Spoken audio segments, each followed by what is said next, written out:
Hey guys, how's it going? This is Tim Shaves, and today is going to be a mail call video. I got a bunch of honing stones that I want to work on. Different ones that I haven't tried out before. I guess one of them I did, but it's just a different variations, and one of them is a vintage honing stone. It was just, I think it was distributed or sold in like the 1960s or 70s, so I don't even know if you can call that vintage. It was just older sale of that stone. Anyways, so I'm excited to try these ones out.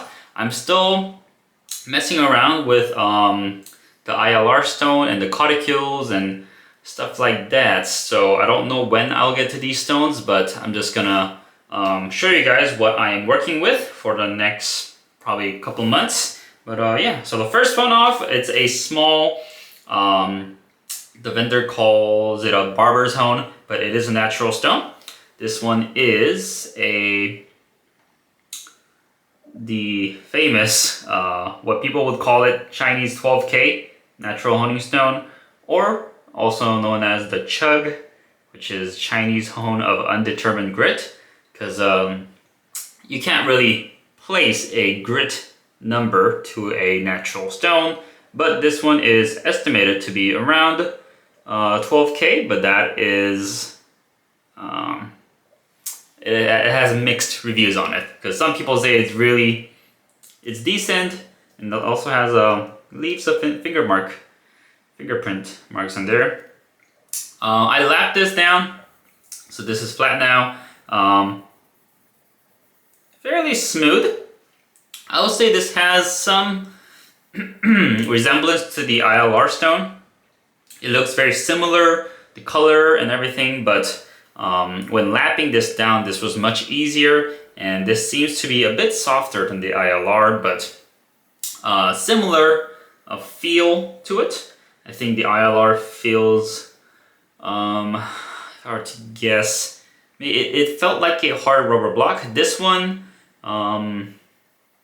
bit similar but different, so I'll have to try this one out.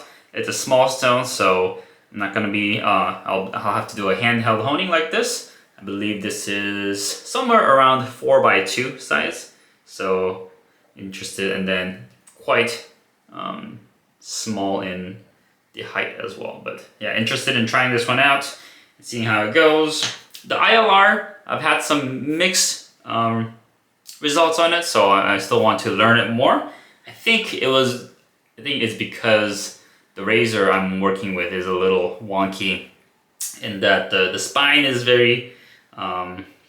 spine is small, so I think the bevel angle is a bit off, but still practicing all the honing techniques and stuff. All right, next one up is this one is an Arkansas stone, and this one is the kind of the vintage one I've been talking about. This says the world's finest natural abrasive surgical black hard arc by Russell's, what is that? Arkansas oil stones from Fayetteville, Arkansas. Comes in this nice package. Once I open it up, it also says HB4 over here. I think it's like hard. Maybe I'm not sure what the B stands for, but like a hard Arkansas 4 inches, and it says $8.95, which is a lot less than what I pay for, but still, this is an older stone. It comes in this box, and here is the stone. Man, when I saw this, I was like, oh man, I had to get this. Had to get it. Look at this. Quite a nice looking stone. It has some qualities of a translucent Arkansas, but it is black, so it's kind of like grayish color. This is a surgical black, but when I shined light through the stone on the surface, it was a bit transparent or translucent. So I believe this is what you call a translucent black Arkansas stone. Very hard. It looks to be fairly flat, lapped, but as you can see, there are some markings. Yeah, you can see some markings, tool marks on the surface. So I'll have to dress this down don't think I'll have to lap it a lot, but yeah, I'm excited to use this one up. I use it. This is a 4x2 stone by 1 inch, so it's quite a thick stone, but still a bit smaller to work with, so I'll have to just do a handheld honing on this one.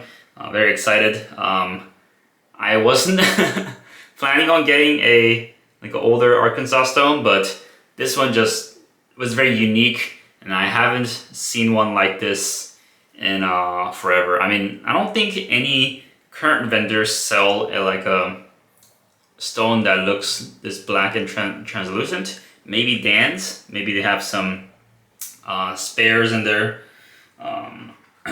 warehouse for these kind of stone. I think this one is, they also have a special one called a blue-black Arkansas stone. Maybe that resembles this, I'm not sure, but still excited to try this one out. Alright, let me put this away. I am very nervous about dropping this Arkansas stone, because once I drop it, it's gonna, yeah, it just looks very perfect in how it looks right now. So I just want to be careful with it. Anyways, next couple stones are from the land of maple syrup, Canada. These are, so how I got interested in these is through Keith Johnson's video. He did a video about Canadian Novaculites, and from that video, the findings were that it was a bit mixed, and I think one of the stone, he had some decent success in it, but it still wasn't his favorite, so kind of right below where maybe his standards. But I wanted to try it out for myself, so I ran across the vendor at Canada. I think they're called RFA Company, but I should have just gotten one, but I got 2 stones. I don't know why, but here they are. These are the Canadian Novaculites, and they are the same kind of model. And I guess I'll start off with this one. So this is how they look. Kind of rugged looking stone, but the surface, you can see I kind of lapped it a little bit. You can see a bit of a circle or oval over here. That's the part that was lapped. I still need to finish it up.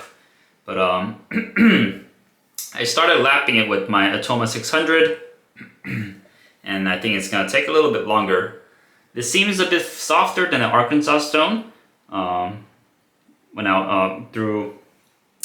I was lapping it down, it slurred up a little bit easier than Arkansas stone. And as you can see, this one, the model is Invitica Ultra Fine Stone.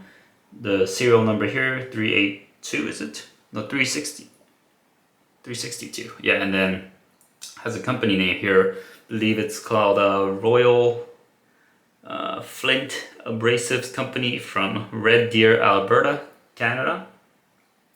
So yeah, excited to try this one out. The vendor, in the description of this stone, he put it as surgical grade, 2.5 specific gravity, and that you can finish razors on this one. He said this is an acceptable stone for finishing razors, so I don't know if this is going to be an excellent one. It might just be a finisher at the minimum level or just an average finisher, but I'm still excited to try this one out. It is quite smooth. I don't know if you can hear it, but kind of has a feel of a slate, but at the same time, it's just a very unique looking stone. So, and you can see some like inclusions and like, I feel like pebbles or small stones that's embedded within the surface. I don't feel any of the inclusions. I do see some tiny holes on the surface. You probably can't see, but I do see like a little hole over there. We'll see if that causes any rogue scratches or of that sort, but excited on using this one. Still need to lap it down. This is the same stone, but this is a different stone, but the same model. Same Invitica ultra fine stone, and this one has a little bit more like this white stone embedded within the middle. So I thought it looked cool, so I wanted to try it out. Yeah, so we'll see how it goes. And the vendor says that he tested these stones for and they came out as Novaculites, but also in his description it says that these stones are 2/3 composed of silicon dioxide, silica, and also 1/3 of bonding minerals. I think the couple of the minerals that he's listed there was like muscovites and cericites. So this one is kind of like how I understand it, it's like a 2/3 novaculite stone, because from my understanding, a novaculite stone is primarily composed of silica. I think some of them go up to like 99% silica, but this stone is 2/3 silica and 1/3 of other bonding minerals. And I think those minerals fall under the category like mica or granite. So I think of this as kind of like an impure novaculite, not like completely pure, but it's got some mixed minerals to it. But I'm still excited on seeing this one out or checking it out and honing with it. He also included a couple of 600 grit silicon carbide sandpapers and also a couple of slurry stones. And I lapped this one down a bit to get rid of all the sharp corners. This one is unlapped, and you can see it just looks like a fractured stone, kind of rough around the edges. So I will need to lap this down. One concern that I had was that when I was lapping this slurry stone down, I felt a lot of coarse sand particles when I was lapping this down.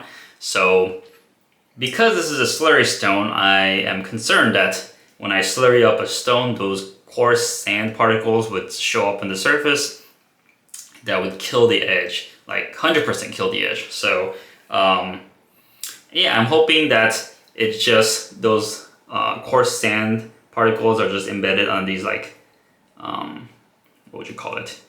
These kind of cracks and rough surfaces. And once I lap it down, I'm hoping that those don't show up, but we'll see how it goes.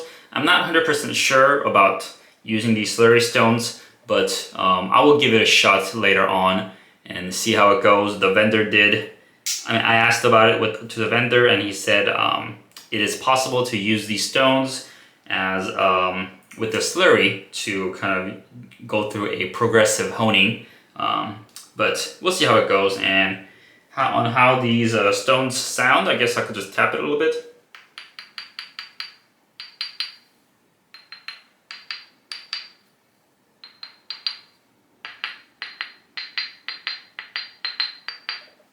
A little bit different in different parts of the stone.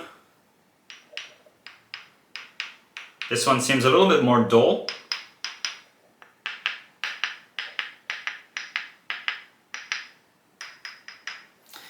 Yeah, I think the other stone had a little bit more ping to it. Higher pitch. Yeah, just interesting. I like to just strike the stone just to see how it goes, what kind of sound or pitch it produces. Maybe the Chinese or the chug. A little bit more dull sound. Anyways, that is it for the mail call video. These stones, by itself, is plenty to work with. Yeah, and I don't want to mess around too much, because if I change the finishing stone too much, then I don't really get a consistent result. So I want to take it slow and practice one at a time, but also I'm kind of curious in trying out all these stones too, so that gets the best of me. But yeah, maybe excited to test these ones out and share my results and shades with you guys. So thank you guys for watching. It's Tim Shaves, and I'll see you guys next time. See ya.